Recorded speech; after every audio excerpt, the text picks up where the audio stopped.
Welcome to കാസോൺ. Kerala administrative tribunal assistant എക്സാമിന്റെ സിലബസിൽ ഇൻക്ലൂഡ് ചെയ്യുന്ന ഒരു ടോപ്പിക്കാണ് പ്ലീ ബാർഗെയിനിങ്. പ്ലീ ബാർഗെയിനിങ് എന്ന് പറയുന്ന കോൺസെപ്റ്റ് എന്താണെന്ന് നോക്കാം. പ്ലീ ബാർഗെയിനിങ് എന്ന് പറയുന്നത് നമ്മുടെ ക്രിമിനൽ ലോയിൽ യൂസ് ചെയ്യുന്ന ഒരു പ്രൊസീജിയറാണ്. നിലവിൽ നമ്മുടെ ക്രിമിനൽ ലോ അഡ്മിനിസ്ട്രേഷനിൽ വരുന്ന എങ്ങനെയാണെന്ന് വെച്ച് കഴിഞ്ഞാൽ, ക്രിമിനൽ ജസ്റ്റിസ് അഡ്മിനിസ്ട്രേഷനിൽ വരുന്നത് ഒരു കംപ്ലൈൻറ്റ് നമ്മൾ കൊടുക്കുന്നു, അല്ലെങ്കിൽ ഒരു എഫ്ഐആർ ഇടുന്നു. അതിൻ്റെ ബേസിസിൽ ഇൻവെസ്റ്റിഗേഷൻ നടത്തി ചാർജ് ഷീറ്റ് കോടതിയിൽ ഫയൽ ചെയ്യുന്നു. കോടതി അതിന് ശേഷം ചാർജുകൾ ഫ്രെയിം ചെയ്യുന്നു. എന്താണ് എവിഡൻസുകളൊക്കെ കളക്ട് ചെയ്യുന്നു, ആർഗ്യുമെന്റ്സ് ഒക്കെ കേൾക്കുന്നു. ഇതിന് ശേഷം ജഡ്ജ്മെന്റ് കൊടുക്കുന്നു. അതിന്റെ ബേസിസിൽ അവർക്കൊരു പണിഷ്മെന്റും കൊടുക്കുന്നു. ഇതാണ് അതിന്റെ നോർമൽ പ്രൊസീജിയർ. ഇങ്ങനെ കോടതി ചാർജ് ഫ്രെയിം ചെയ്തതിന് ശേഷം നമ്മുടെ അക്യൂസ്ഡിന് എന്ത് ചെയ്യാൻ പറ്റും? ഒരു ആപ്ലിക്കേഷൻ ഫയൽ ചെയ്യാൻ പറ്റും. ആ ആപ്ലിക്കേഷൻ ഫയൽ ചെയ്യുന്നതിനാണ്, എന്ത് ആപ്ലിക്കേഷനാണ്, അതിൻ്റെ ഡീറ്റെയിൽസ് ഒക്കെയാണ് നമ്മുടെ പ്ലീ ബാർഗനിങ്ങിൽ വരുന്നത്. അപ്പം ചാർജ് എന്ന് പറയുന്നത് എന്താണെന്നൊരു ഡൗട്ട് തോന്നാൻ സാധ്യതയുണ്ട്. ചാർജ് എന്ന് പറയുന്നത് ഒരു ചാർജ് ഷീറ്റ് ഫയൽ ചെയ്തതിന് ശേഷം ഇന്ന വ്യക്തി ഇന്ന ക്രൈം ചെയ്തിട്ടുണ്ടോ ഇല്ലയോ എന്ന് കോടതിയുടെ മുന്നിൽ വരുന്ന ക്വസ്റ്റ്യൻസിനാണ് നമ്മൾ ചാർജ് എന്ന് പറയുന്നത്. ഓക്കെ. അക്യൂസ്ഡ് എന്ന് പറയുമ്പം കുറ്റാരോപിതനാണ്. അതായത് പോലീസ് ഇൻവെസ്റ്റിഗേഷൻ എല്ലാം നടത്തിയതിനു ശേഷം ഇന്ന വ്യക്തിയാണ് കുറ്റം ചെയ്തതെന്നാണ് കോടതിക്ക് മുന്നിൽ പോലീസ് തെളിയിക്കുന്നത്. ഓക്കെ, പോലീസ് ഇങ്ങനെ പറയാണ്, ഇന്ന വ്യക്തിയാണ് കുറ്റം ചെയ്തിരിക്കുന്നത് ഞങ്ങളുടെ എവിഡൻസുകളുടെ അടിസ്ഥാനത്തിൽ എന്നും പറഞ്ഞാണ് അക്യൂസ്ഡിനെ കോടതിയുടെ മുന്നിൽ കൊണ്ടുവരുന്നത്. കോടതി ആ വ്യക്തി ഇങ്ങനെ ഒരു ക്രൈം കമ്മിറ്റ് ചെയ്തിട്ടുണ്ടെന്നുള്ളത് എന്ത് ചെയ്യുന്നു, ആ ഒരു ഡിസിഷനിലോട്ട്, അതായത് ഡിസിഷൻ എന്ന് പറയുമ്പോൾ നമ്മൾ എവിഡൻസുകളെല്ലാം നോക്കിയതിൻ്റെ ബേസിസിൽ കുറ്റം ചെയ്തിട്ടുണ്ടെന്ന് തെളിയിക്കുന്നു. അങ്ങനെയുള്ള വ്യക്തികളാണ് കൺവിക്റ്റഡ് എന്ന് പറയുന്നത്. ഇനി അങ്ങനെ കുറ്റവിമുക്തനാക്കുകയാണ്, കുറ്റം ചെയ്തിട്ടില്ല എന്നുള്ളൊരു നിലയിലോട്ട് എത്തുകയാണെന്നുണ്ടെങ്കിൽ അയാൾ അക്വിറ്റ് ചെയ്യുന്നു പറയും, അക്വിറ്റഡ് എന്ന് പറയും, അക്വിറ്റഡ് പേഴ്സൺ. ഓക്കെ, ക്ലാരിറ്റിക്ക് വേണ്ടിയിട്ടാണ് ഇങ്ങനെയുള്ള കാര്യങ്ങൾ പറഞ്ഞത്. കാരണം പ്ലീ ബാർഗെയിൻ എന്ന് പറഞ്ഞാൽ ഒറ്റയടിക്ക് പറഞ്ഞ് നമുക്ക് മനസ്സിലാക്കാൻ പറ്റില്ല. അപ്പം ഇത്രയൊക്കെ കാര്യങ്ങൾ മനസ്സിലാക്കി വെക്കാം. ഇനി പ്ലീ ബാർഗെയിനിങ് എന്ന് പറഞ്ഞു കഴിഞ്ഞാൽ നമ്മൾ ഗിൽട്ടി ആണെന്നുള്ള കാര്യം കോടതിയോട് പറഞ്ഞിട്ട് ബാർഗെയിൻ ചെയ്യുകയാണ്. നമുക്ക് കിട്ടാനുള്ള ഒരു പണിഷ്മെന്റിൽ ഒരു ലീനിയൻസ് കിട്ടാൻ വേണ്ടിയിട്ട് ബാർഗെയിൻ ചെയ്യുന്നു. അല്ലെന്നുണ്ടെങ്കിൽ നമ്മൾ കോമ്പൻസേഷൻ ഒക്കെ കൊടുത്ത് സെറ്റിൽ ചെയ്യാൻ വേണ്ടിയിട്ട് ശ്രമിക്കുന്നു. ഇതിനൊക്കെ വേണ്ടിയിട്ട് നമുക്കൊരു ആപ്ലിക്കേഷൻ ചാർജ് കോടതി ഫ്രെയിം ചെയ്തതിന് ശേഷം കൊടുക്കാൻ പറ്റും. അങ്ങനെ ഈ ആപ്ലിക്കേഷൻ കൊടുത്ത് നമ്മൾ ബാർഗെയിൻ ചെയ്യുന്നതിനാണ് പ്ലീ ബാർഗെയിനിങ്. അതായത് നമ്മൾ കുറ്റം സമ്മതിക്കുന്നു. ഇങ്ങനെ കുറ്റം സമ്മതിക്കുന്നതിൻ്റെ ഉദ്ദേശം എന്താണ്? ചെറിയ പണിഷ്മെന്റ് എന്ന് പറഞ്ഞാൽ നമുക്ക് കിട്ടാൻ സാധ്യതയുള്ള പണിഷ്മെന്റിലും കുറഞ്ഞൊരു പണിഷ്മെന്റ് വാങ്ങാനും, അതുപോലെ തന്നെ സെറ്റിൽമെന്റ് ഒക്കെ ആയി കോമ്പൻസേഷൻ ഒക്കെ ഒതുക്കാൻ പറ്റും എന്നുള്ള ആ ഒരു പ്രതീക്ഷയുടെ പുറത്ത്. അതാണ് പ്ലീ ബാർഗെയിനിങ് എന്ന് പറയുന്ന കോൺസെപ്റ്റ് കൊണ്ട് നമ്മൾ മീൻ ചെയ്യുന്നത്. പ്ലീ ബാർഗെയിനിങ് എന്ന് പറയുന്ന കോൺസെപ്റ്റ് ഡെവലപ്പ് ചെയ്ത് വന്നത് US-ലാണ്. ഇതിനെ അണ്ടർലൈ ചെയ്ത് കിടക്കുന്ന ഒരു പ്രിൻസിപ്പിൾ ഉണ്ട്, നോ പറ്റില്ല. സ്പെസിഫിക് ആയിട്ട് നമ്മുടെ പ്രൊവിഷൻസിൽ പറഞ്ഞിട്ടുണ്ട് പ്ലീ ബാർഗെയിൻ ചെയ്യാൻ പറ്റുന്നത് ഇന്ന കാറ്റഗറി ഒഫൻസസിനാണ്, അല്ലെങ്കിൽ ഇന്ന കണ്ടീഷൻസ് ഫുൾഫിൽ ചെയ്യുന്ന ഒഫൻസുകൾക്കാണെന്ന്. അതിൽ ഫസ്റ്റ് കണ്ടീഷനാണ്, ഒരു ഒഫൻസ് കമ്മിറ്റ് ചെയ്തു, ആ ഒഫൻസിന്റെ പണിഷ്മെന്റ് എന്ന് പറയുന്നത് 7 years ഇംപ്രിസൺമെന്റിൽ താഴെയുള്ള ഒഫൻസുകൾക്ക് മാത്രമായിരിക്കും പ്ലീ ബാർഗെയിനിങ് ചെയ്യാൻ പറ്റുന്നത്. അതുപോലെ ചില ഒഫൻസുകൾക്ക് പ്ലീ ബാർഗെയിനിങ് ചെയ്യാൻ പറ്റില്ല എന്നുള്ളതും എടുത്തു പറഞ്ഞിട്ട്, അതായത് offences against woman, offences against children, offences affecting socio economic conditions, പിന്നെ ജുവനൈൽസ് ഒഫൻഡറായിട്ട് വരുന്നതും അതുപോലെ തന്നെ വിക്റ്റിമായിട്ട് വരുന്ന കാര്യങ്ങളിലുള്ള ഒഫൻസുകളിലൊന്നും പ്ലീ ബാർഗെയിനിങ് നടക്കില്ല. കാരണം അവർക്ക് സ്പെസിഫിക് ആയിട്ടൊരു ലെജിസ്ലേഷൻ ജുവനൈൽ ജസ്റ്റിസ് ആക്ട് ഉണ്ട്. അപ്പം അതിൻ്റെ ബേസിസിൽ പോകും. പിന്നെയുള്ള ക്ലാസിഫിക്കേഷൻ നോക്കിയേ, ഈ ഒഫൻസസ് അഗെയിൻസ്റ്റ് വുമൺ എന്ന് പറയുന്നതും ഒഫൻസസ് അഗെയിൻസ്റ്റ് ചിൽഡ്രൻ എന്ന് പറയുന്ന കാറ്റഗറിയിലുള്ള ഒഫൻസുകൾക്കൊക്കെ നമ്മൾ പ്ലീ ബാർഗെയിനിങ് ചെയ്ത് കൊടുത്തു കഴിഞ്ഞ് കഴിഞ്ഞാൽ പിന്നെ അതൊരു റിപ്പീറ്റ് ആയിട്ട് ഇവർ ചെയ്യാനുള്ള ഒരു സാധ്യതയുണ്ട്. അതൊക്കെ ഒഴിവാക്കുക എന്നുള്ള ഉദ്ദേശത്തോടെ, അതുപോലെ സോഷ്യോ എക്കണോമിക് കണ്ടീഷൻസ് ആയിട്ട് റിലേറ്റ് ചെയ്ത് വരുന്ന ഒഫൻസുകളും ഇതിൽ നിന്നും ഒഴിവാക്കിയിട്ടുണ്ട്. പിന്നെ ഒരു കാര്യം ശ്രദ്ധിക്കേണ്ടത്, ഇപ്പം പ്ലീ ബാർഗെയിനിങ് നമ്മൾ ഒരു ആപ്ലിക്കേഷൻ കൊടുക്കുമ്പോൾ ഓൾറെഡി നമ്മൾ ഈ പറയുന്ന ഒരു ഒഫൻസ് കമ്മിറ്റ് ചെയ്തു, അതിന് നമ്മളെ കോടതി പ്രീവിയസ്ലി കൺവിക്റ്റും ചെയ്തിട്ടുണ്ട്, അതായത് കുറ്റക്കാരനാണെന്ന് പറഞ്ഞ് കോടതി നമുക്ക് ജഡ്ജ്മെന്റ് തന്നിട്ടുണ്ട്. അതേ ഒഫൻസ് പിന്നീടും കമ്മിറ്റ് ചെയ്തതിന് ശേഷം പ്ലീ ബാർഗെയിനിങ് ആപ്ലിക്കേഷനായിട്ട് കോടതിയിലോട്ട് പോകണ്ട. അങ്ങനെ പോയി കഴിഞ്ഞ് കഴിഞ്ഞാൽ കോടതി ഒരിക്കലും എന്ത് ചെയ്യില്ല, നമുക്ക് എന്താ പ്ലീ ബാർഗെയിനിങ് ആപ്ലിക്കേഷൻ അവർ അക്സെപ്റ്റ് ചെയ്യില്ല, കോടതി അക്സെപ്റ്റ് ചെയ്യില്ല. ഓക്കെ. പ്ലീ ബാർഗെയിനിങ്ങിനുള്ള ആപ്ലിക്കേഷൻ നമ്മൾ ഏത് കോർട്ടിലാണ് ഫയൽ ചെയ്യേണ്ടതെന്ന് വെച്ച് കഴിഞ്ഞാൽ ട്രയൽ കോർട്ടിൽ തന്നെയായിരിക്കണം പ്ലീ ബാർഗെയിനിന് വേണ്ടിയിട്ടുള്ള ആപ്ലിക്കേഷൻ ഫയൽ ചെയ്യേണ്ടത്. ഇങ്ങനെ ഒരു ആപ്ലിക്കേഷൻ കിട്ടിക്കഴിയുമ്പോൾ കോടതി എന്ത് പ്രൊസീജിയറാണ് ഫോളോ ചെയ്യുന്നതെന്നുള്ള കാര്യം മനസ്സിലാക്കണം. കോടതിക്ക് ഇങ്ങനെ ഒരു ആപ്ലിക്കേഷൻ കിട്ടിക്കഴിഞ്ഞ് കഴിഞ്ഞാൽ കോടതി ഈ പറയുന്ന ആപ്ലിക്കേഷൻ്റെ ബേസിസിൽ നോട്ടീസ് പ്രോസിക്യൂഷനും എന്ത് ചെയ്യും, അക്യൂസ്റ്റിനും അയക്കും.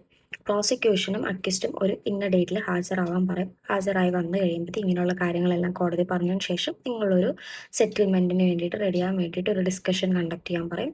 ആ ഡിസ്കഷൻ കണ്ടക്ട് ചെയ്യുമ്പോഴത്തേക്കും പ്രോസിക്യൂട്ടർ ഉണ്ടാവും, വിക്ടിം ഉണ്ടാവും, അതുപോലെ ഇൻവെസ്റ്റിഗേറ്റ് ചെയ്ത ഓഫീസർ ഉണ്ടാവും, അക്യൂസ്ഡ് ഉണ്ടാവും, അക്യൂസിൻ്റെ ലീഗൽ എന്താണ് അഡ്വൈസർ ഉണ്ടാവും.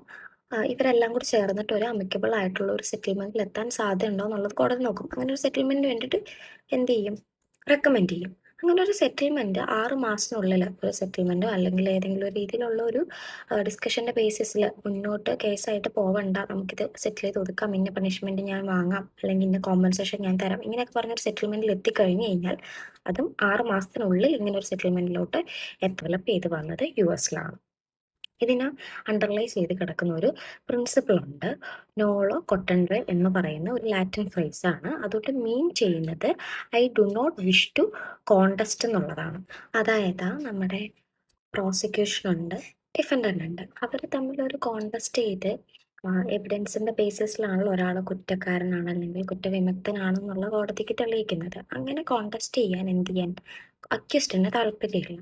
അപ്പൊ അക്യൂസ്റ്റ് പറയുകയാണ്, ഞാൻ ഓൾറെഡി കുറ്റം ചെയ്തിട്ടുണ്ട്, ഗിൽട്ടി പ്ലീഡ് ചെയ്തിട്ട് പറയുകയാണ്, എന്ത് ചെയ്യണം, എൻ്റെ പണിഷ്മെന്റ്സ് ഒന്ന് കുറച്ച് തരണം, ഇത്ര കാലയളവിലുള്ള ഇംപ്രസൺമെന്റ് ആണെങ്കിൽ അതിൻ്റെ ടൈം കുറച്ച് തരണം, അല്ലെങ്കിൽ റിഗ്രസ് ആയിട്ടുള്ള ഒരു ഇംപ്രസൺമെന്റ് ആണെങ്കിൽ സിമ്പിൾ ഇംപ്രസൺമെന്റ് തരണം, അങ്ങനെയൊക്കെ പറഞ്ഞിട്ട് നമ്മൾ ബാർഗെയിൻ ചെയ്യുന്നു. അതിനെയാണ് പ്ലീ ബാർഗെയിനിങ് എന്ന് പറയുന്നത്.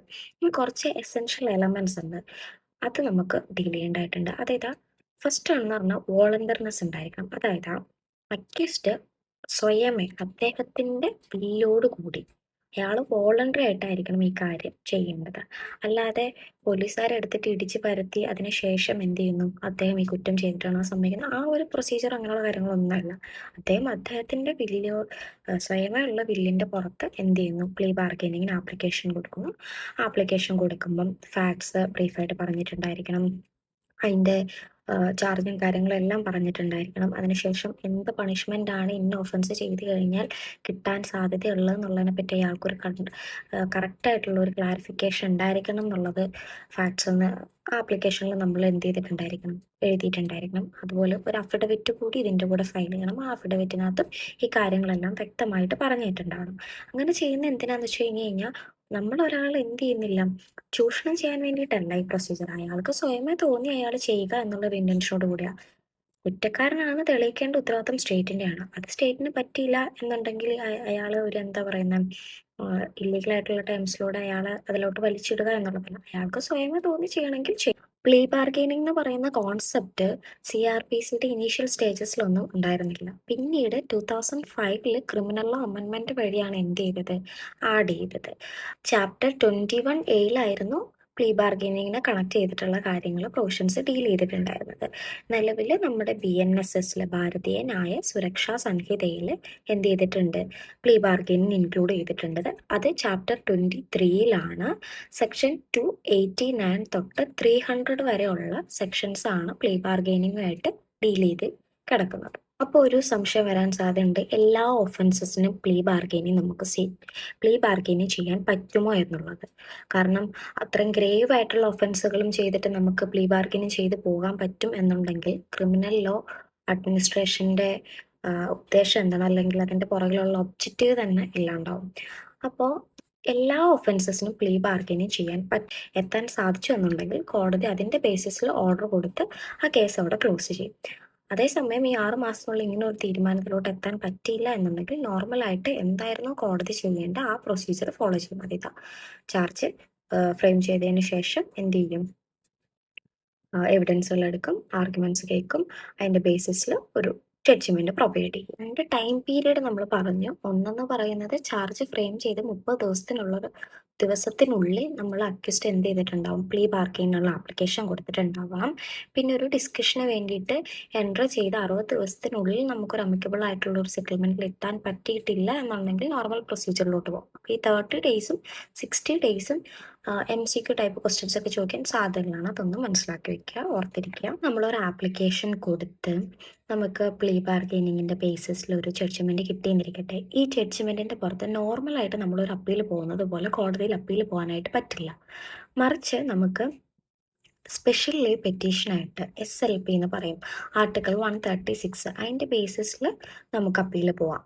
അത് പെറ്റീഷൻ ഹൈക്കോർട്ടിലോട്ടാണ് നമ്മൾ കൊടുക്കുന്നത്. അതല്ലാന്നുണ്ടെങ്കിൽ ആർട്ടിക്കിൾ 226ഉം ആർട്ടിക്കിൾ 227ൻ്റെ ബേസിസിൽ റിട്ട് ആപ്ലിക്കേഷനായിട്ടോ അല്ലെങ്കിൽ എന്ത് ചെയ്യാം, നമുക്ക് സൂപ്പറിൻറ്റൻഡൻസിൻ്റെ ജൂറിസ്ഡിക്ഷൻ്റെ ബേസിസിൽ ഹൈക്കോർട്ടിൽ നമുക്കൊരു ആപ്ലിക്കേഷനായിട്ട് കൊടുക്കാനേ പറ്റുള്ളൂ. മറിച്ച് നമുക്ക് നോർമൽ അപ്പീൽ പ്രൊസീജിയറില്ല. കാരണം നമ്മൾ തന്നെ അങ്ങോട്ടൊരു ആപ്ലിക്കേഷൻ കൊടുത്ത് അക്യൂസ്ഡ് എന്ത് ചെയ്തതാണ്, പ്ലീഡിങ് ഗിൽറ്റി ഒക്കെ ചെയ്തതിന് ശേഷം എന്ത് ചെയ്തു, ബാർഗെയിൻ ചെയ്തു നമുക്ക് കിട്ടാനുള്ള പണിഷ്മെന്റ് ബേസിസിൽ. അതുകൊണ്ട് അതിൻ്റെ പുറത്ത് പിന്നീട് ഒരു അപ്പീൽ പോകാൻ പറ്റില്ല. അതുപോലെ തന്നെ എന്താണ്, ഇങ്ങനെ ഒരു സെറ്റിൽമെന്റിലോട്ടോ അല്ലെങ്കിൽ ഇങ്ങനെ ഒരു ഡിസിഷനിലോട്ടോ എത്തുന്നത് നമ്മളൊരു ഡിസ്കഷന്റെ ബേസിസിലൊക്കെയാണ്. അപ്പോൾ അവരത് ഓക്കെ ആയതുകൊണ്ടാണ് അങ്ങനെ ഒരു ഡിസിഷൻ വന്നത്. ആ എഗ്രിമെന്റ് ഈ പറയുന്ന പാർട്ടീസ് എല്ലാം സൈൻ ചെയ്യും കേട്ടോ. അങ്ങനെ ആ എഗ്രിമെന്റ് സൈൻ ചെയ്ത് കിട്ടിയ എഗ്രിമെന്റിന്റെ ബേസിസിലാണ് കോടതി ജഡ്ജ്മെന്റ് ഓർഡർ ഒക്കെ കൊടുക്കുന്നത്. അതുകൊണ്ട് തന്നെ അതിന്റെ പുറത്ത് നോർമൽ രീതിയിൽ നമുക്ക് അപ്പീൽ പോകാൻ പറ്റില്ല. മറിച്ച് നമുക്ക് SLP ആയിട്ടോ അല്ലെങ്കിൽ ആർട്ടിക്കിൾ 226 227 ബേസിസിലൊക്കെ പോകാനായിട്ട് പറ്റും. അപ്പൊ അത്രേ ഉള്ളൂ. പ്ലീ ബാർഗെയിനിങ് എന്ന് പറയുന്ന കോൺസെപ്റ്റ് ഡെവലപ്പ് ചെയ്ത് എവിടെയാണെന്ന് നോക്കുക, അതിൻ്റെ ആ ഒരു അണ്ടർലൈൻ പ്രിൻസിപ്പിളിൻ്റെ കാര്യം നോക്കുക, എന്താണ് മീൻ ചെയ്യുന്നത് എന്നുള്ള കാര്യം മനസ്സിലാക്കുക, എങ്ങനെയാണ് ഇതിൻ്റെ പ്രൊസീജിയർ, ആര് ആപ്ലിക്കേഷൻ കൊടുക്കുന്നു, എങ്ങനെ ആപ്ലിക്കേഷൻ കൊടുക്കുന്നു, എത്ര ടൈമിനുള്ളിൽ ഇങ്ങനൊരു ഡിസ്കഷൻ റെക്കമെൻഡ് ചെയ്യുന്നു, ഡിസ്കഷൻ്റെ ബേസിസിൽ ഒരു എഗ്രിമെൻറ്റിൽ എത്താൻ പറ്റുന്നുണ്ടോ, എത്ര ടൈമിനുള്ളിൽ എത്തണം, എത്തിയില്ലെങ്കിലുള്ള കാര്യങ്ങൾ എന്താണെന്നൊക്കെ മനസ്സിലാക്കുക. ഇനി ഇതിൻ്റെ പുറത്ത് അപ്പീൽ പോകാൻ പറ്റുമോ എന്നുള്ള കാര്യങ്ങളൊക്കെയാണ്. അപ്പം അത്രേ ഉള്ളൂ. Thank you for watching and bye from കാസോ.